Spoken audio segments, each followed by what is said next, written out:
안녕하세요. 문화 콘텐츠와 성서 중간고사 발표를 맡게 된 1호학번 경제통상학과 진선준이라고 합니다.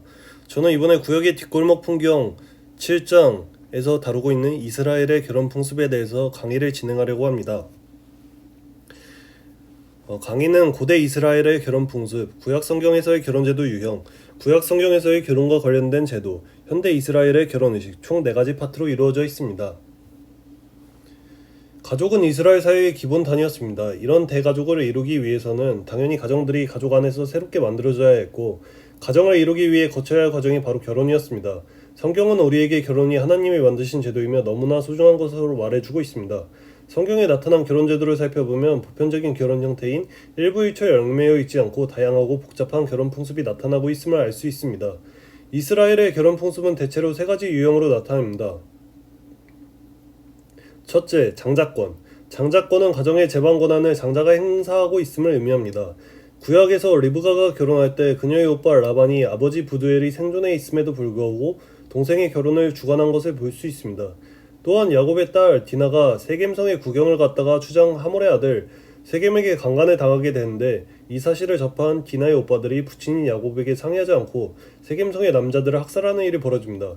이러한 경우를 통해 이스라엘 사회에서 장자가 결혼 제도를 주관했다는 것을 알 수 있습니다. 두 번째, 목권제도. 이 제도는 주로 원시사회 가정의 형태로서 주로 나타납니다.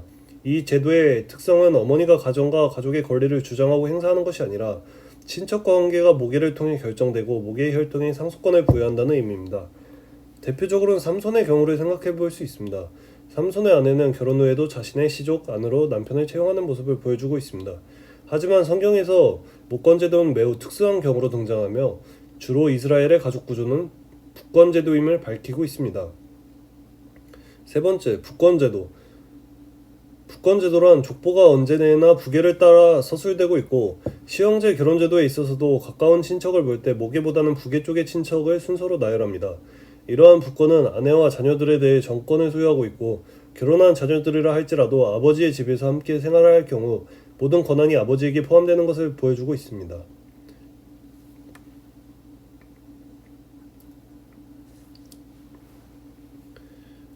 공동체적 계약인 결혼은 시대적인 배경에 따라서 항상 변해왔습니다. 물론 성경에 등장하는 결혼 형태도 다양하게 등장하고 그 의식과 규정도 다양함을 알 수 있습니다. 일부일처제. 성경에 나타난 결혼은 대부분 일부일처제를 지지하고 있는 것으로 나타나고 있습니다. 하나님이 만든 가장 이상적인 결혼 제도로 일부일처제를 소개하고 있기 때문입니다. 창세기에서 인간의 첫 결혼을 기록하면서 한 남자와 한 여자가 만나 부부가 되어야 한다는 일부일처제에 해당하는 하나님의 결혼 제도라고 볼 수 있습니다. 일부 다처제. 일부 다처제는 복수 결혼을 의미합니다. 즉 같은 가족이나 가족 집단 안에서 한 사람이 한 명 이상의 사람과 혼인 관계를 맺는 것을 의미합니다. 한 남자가 한 명 이상의 아내를 소유하는 이부 다처제의 풍습은 고대 이스라엘과 구약 성서 시대에 있어서 일반적인 혼인 형태로 소개되고 있습니다. 최초의 일부 다처를 이룬 인물은 라멕입니다. 라멕의 두 아내의 이름의 뜻은 각각 즐거움과 아름다움, 어두운 그림자인데, 이 이름대로 일부 다처의 가정 상태는 아름다움과 쾌락의 배경을 이루는 어두운 그림자라고 해석하는 사람도 있습니다. 일부 다처제가 생긴 이유는 다음과 같습니다. 족장시대의 일부 다처의 풍습은 당시 주변 세계 윤리관을 따르고 있었음을 알 수 있는데, 함무라비 법정과 기원전 1500년경의 케르쿡 지역에서도 대략 이와 동일한 문화가 있었다고 합니다. 다윗과 솔로몬의 경우는 정치, 경제적인 목적이나 부귀와 명예를 누리기 위해서 처첩을 두는 경우라고 볼 수 있습니다. 일부 다처를 이루게 배경에 대해서 당시 사회적인 문화가 많은 자식을 요구했기 때문입니다. 약소 부족들이나 생존과 보호를 위해 큰 부족을 이룰 필요가 있었고, 전쟁과 환경 등으로 사망하는 경우가 많았기 때문입니다. 세 번째로는 첩제도를 살펴볼 수 있습니다.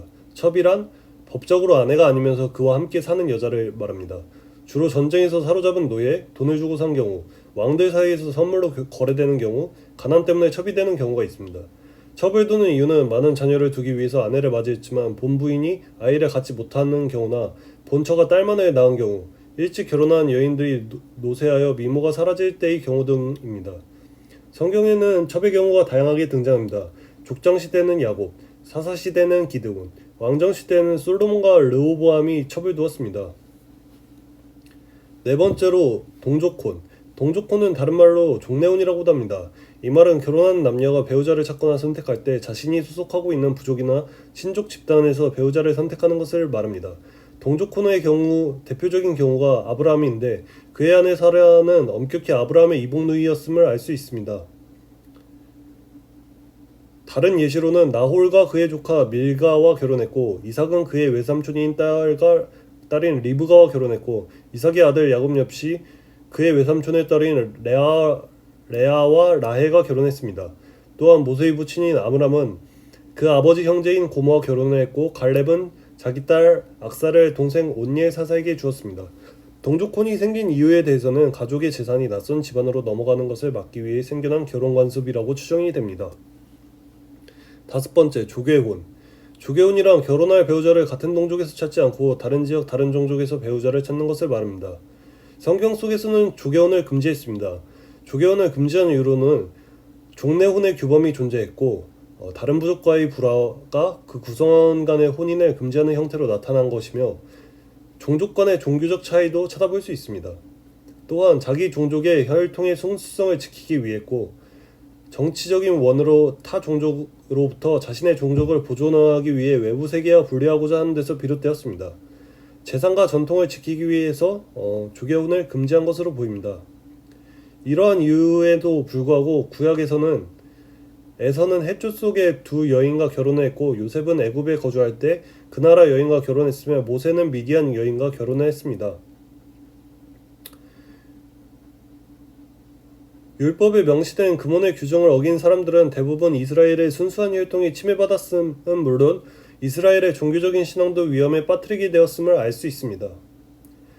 마지막으로는 시형제 결혼제도. 시형제 결혼은 라틴어로 레비르에 따라서 레비라트라고 불리는데 여기서 레비르는 시동생을 의미하는 야밤을 번역한 것입니다. 이 결혼제도는 신명기 25장 5에서 10절의 규범을 기준으로 합니다. 일반적으로 시형제 결혼은 그 표현 방법에 따라서 수혼, 계대결혼, 상속결혼 등의 말로써 표현되어 왔습니다. 수혼이란 형의 아내인 형수와 결혼하는 것을 의미하고 계대결혼이란 가문의 대를 잇기 위해 결혼을 하는 것으로서 가족 중에 아이를 한 명도 낳지 못하고 형제가 죽은 경우 가족 중에 형수를 아내로 맞이하여 죽은 형의 대를 잇게 하는 것을 말합니다. 상속결혼은 가족 중에 유산을 물려받을 자녀를 한 명도 낳지 못하고 형제가 죽은 경우에 가족 중 가장 가까운 형제나 친척이 그 과부와 결혼하여 죽은 자의 유산을 상속받을 수 있도록 하는 경우를 말합니다. 시형제 결혼제도가 생긴 이유에 대해서 첫 번째, 가문의 전통성을 잃지 말아야 했고 두 번째, 과부에 대한 신분 보장과 생계보호의 차원이었고 세 번째, 가족 구성원을 잃지 않고 재산이 있으면 재산을 지키기 위한 방법이었습니다. 구약 성경에서 결혼과 관련된 제도로는 세 가지를 찾아볼 수 있습니다. 첫 번째, 약혼식. 약혼은 구약의 히브리 사회에서의 결혼의 약속으로서 결혼 전에 다수의 기간을 결정해 두고 있는 것이 보통이며 이스라엘 사회에서는 하나의 예절로 받아들여지고 있습니다. 약혼은 계약을 표현하는 히브리어 용어로서 법적으로서 권리를 얻다라는 의미를 가지고 있습니다. 약혼 기간은 일반적으로 1년을 지속하는 것이 대부분이었고 이 기간 동안 두 사람은 남편과 아내로 부를 수 있었지만 잠자리를 함께 할 수는 없었습니다. 만일 약혼한 여자가 다른 사람과 성관계를 가졌다면 이는 간음한 자로 여겨져 돌로 쳐 죽임을 당했습니다. 만약 성 밖에서 일어났을 경우 사람 살려라고 외칠 수 없었기 때문에 남자만 사용을 시켰습니다. 또한 약혼의 표시로서 남자는 약혼 선물을 주고 또한 부모들에게 선물을 주었습니다. 이것을 신부를 사는 돈이라고 생각하는 경우도 있으나 그것은 잘못된 것입니다. 왜냐하면 신부를 사고 파는 개념으로 생각하지 않기 때문이며 가족의 귀한 한 구성을 잃는 것에 대한 보상의 예물이었기 때문입니다. 두 번째로는 결혼식. 결혼식은 순전히 민간적인 일이고 종교적인 행위를 통해 만들어진 것이 아님을 지적하고 있습니다. 말라기는 결혼한 아내를 내 계약의 여인이라고 부르며 결혼은 하나님의 계약으로 호칭되고 이스라엘의 결혼 계약이 되었습니다. 결혼식이 있는 날엔 항상 축하 행사가 열렸습니다. 구약에 따르면 족장시대는 축제가 일주일간 계속되었고 축제는 음악과 노래가 있고 결혼 노래로 보존된 좋은 예는 시편 45편과 아가서로 보입니다. 결혼 잔치는 첫날 밤이 지난 다음에 완성되었습니다. 첫날 밤에 피를 흘린 흔적이 있는 침구는 신부의 처녀성을 증명하는 유일한 물건으로 보존되었고 만약 남편이 후에 처녀성을 의심할 경우 증거물로 제시되기도 했습니다.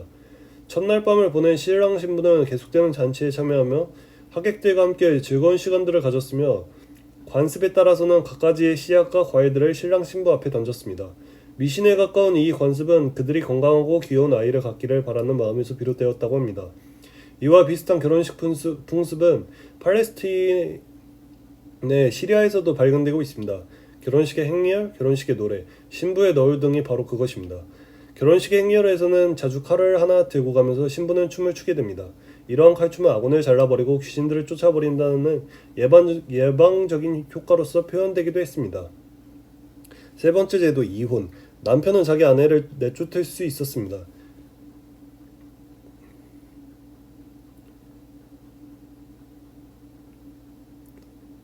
이에 대한 동기로서 구약에서 신명기의 말씀을 근거로 두었습니다. 랍비들의 시대에서는 논쟁이 많았습니다. 본문을 고수하는 샴마의 학파는 가늠과 같은 나쁜 행실만을 아내의 추방의 원인으로 허용했고, 자유주의적인 힐레의 학파에서는 임의적인 원인이나 사소한 일을 가지고서 아내를 추방할 수 있는 원인으로 삼았습니다.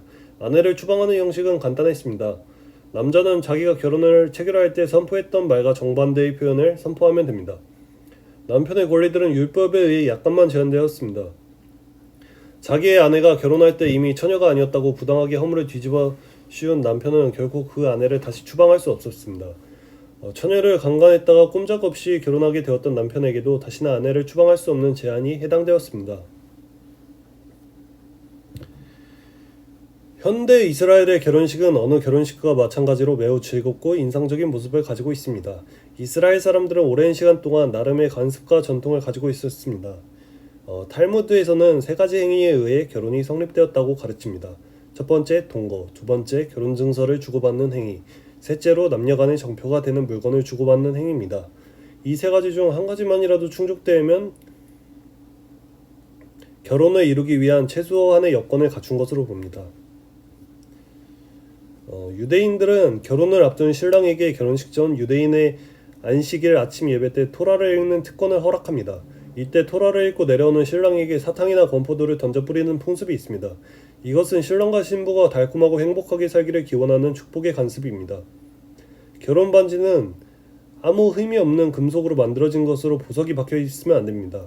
이것은 온전한 반지를 상징하며 신랑과 신부가 하나가 됨을 의미합니다.